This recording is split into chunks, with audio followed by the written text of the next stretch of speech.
गोटिए glass पानी एही जगार ढाली दियंतु। ग्यारंटी हेउची से झियो हेउ बा पड़िशा घर भाउज तुम पाखकु आसीबा पई छटपट हेब। जहा चाहिबे ताहा करिब। आज्ञा हाँ, आपण समस्तंकर इच्छा थिबो केउ ना केउ झियो बा पड़िशा घर सुंदरी भाउज को पटेइबा पई, ताठारु निजर मन मुताबक काम हासिल करिबा पई। किंतु इए एते सहज नुहे।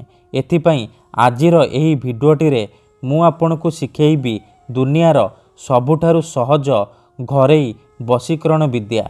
एही वशीकरण करिबा पई आपनकु कोनोसी प्रकार पैसा खर्च करिबाकु पड़िबनी। केवल गोटिए ग्लास पानी एही जगार ढालिबार अछि। तापर देखिबे चमत्कार। जेमिति आपण एपटे एही विधि को करिबे, सेपटे से झियो हेउ बा विवाहिता नारी आपणक आड़को आकर्षित हेबाकू लागिबो। पागली परी आपणको भल पाइबाकू लागिबो। एही वशीकरण सबुठारु सहज किंतु महाशक्तिशाली वशीकरण। एहार कोनोसी प्रकार काट नाही। तेणु मोर आपण मानकु अनुरोध कि एहाकू आपण भाबिचिंती प्रयोग करिबे।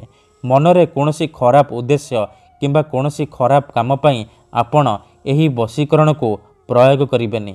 नमस्कार फ्रेंड्स, ओडिया फंडा चैनल को आपण मानकु स्वागत। जदि आपण झियो पटेइबाकू चाहुचंती, पड़िशा घर सुंदरी भाउज को पटेइबाकू चाहुचंती, तेबे गोटिए ग्लास पानी एही जगार ढालिकी देखंतु। ग्यारंटी देउची जेउ झियो पटु नथिला सी निजे आसीबो, आपणक सहित कथा हब, आपणकू भल पाउची बोली कहिबो। जेउ विवाहिता नारी बा पड़िशा घर भाउज को आपण राति दिन भाबुचंती, तार सुंदरता को देखी ता आड़को आकर्षित हेउचंती, सीए निजे आपणकू फोन करिब, घर को डाकिब, जहा चाहिबे ताहा करिब। केवल आपणकू गोटिए ग्लास पानी एही जगार ढालिबार अछि। जेउ झियो आपणकू अणदेखा करुथिला, सीए आपणक प्रेमरे दीवानी हेजिबो। एही वशीकरण साहाय्य रे आपण वर्ष वर्ष धरी भांगी जाइतिबा पुराणा प्रेम को मध्य फेराई आनी परिबे। सासु नणंद दियर भाउज काहाको भी निज बसरे करी ताठारु निजर मन मुताबक काम हासिल करि परिबे। एही वशीकरण करिबा अति सहज। एहाकू केही भी अति सहजरे करि परिबे। बिना कोनोसी मंत्र तंत्र करी, बिना कोनोसी पैसा खर्च करी निज घरे बसी बसी निज पसंदर झियो बा विवाहिता नारी को पटेई पारिबे। ठीक अछि, तेबे एही वशीकरण आपण किपरि करिबे, केमिति करिबे, एहार प्रयोग विधि कौन मु आपणको बतेइबी। संपूर्ण प्रयोग विधि ठीक भाबरे शिखेइबी। जानिबा पई मोर आपण मानकु अनुरोध कि आपण भिडियोटी को मूलरु शेष पर्यंत पूरा ध्यान सहित देखिबे।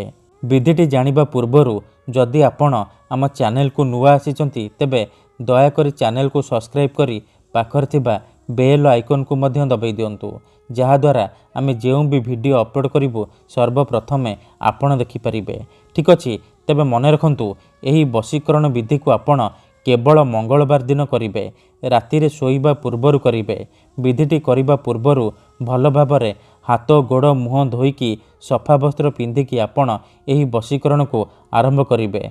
प्रथमे आपण कौन करिबे, गोटिए ग्लास पानी आनिबे आउ अल्प टिके हलदी गुंड आनिबे। एतिकी जिनिस आनी सारिबा परे आपण निज सोइबा घरे किंबा कोनोसी एक जगारे दक्षिण दिगकू मुह करिकी बसी पड़िबे।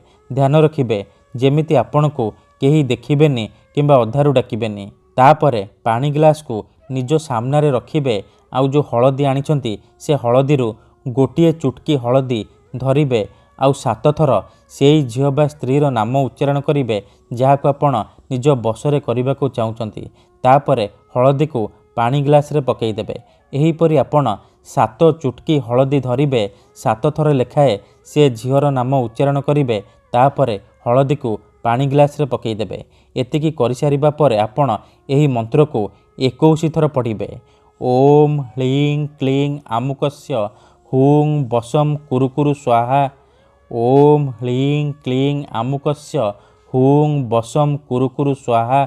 एठार आमुकस्य जगार आपण सेई झियो बा स्त्रीर नाम उच्चारण करिबे, जहाको आपण निज बसरे करिबाकू चाहुचंती। मंत्र को आपण 21 थर पढ़ी सारिबा परे से पानी ग्लास रे 3 थर फुंकी देबे। एतिकी करि सारिबा परे से पानी ग्लास को ନିଜର ଶୋଇବା ଖଟ ତଳେ ରଖିକି ଶୋଇପଡ଼ିବେ। ଯଦି ଆପଣ ଖଟରେ ଶୋଉନାହାନ୍ତି ତଳେ ଶୋଉଛନ୍ତି ତେବେ ଆପଣ ସେ ପାଣି ଗ୍ଲାସକୁ ନିଜର ମୁଣ୍ଡ ପାଖରେ ରଖିକି ଶୋଇପଡ଼ିବେ। ଯେମିତି ଆପଣ ସକାଳୁ ଉଠିବେ ସେଇ ପାଣି ଗ୍ଲାସକୁ ନେଇକି ନିଜ ଘର ସାମ୍ନାରେ ଢାଳିଦେବେ।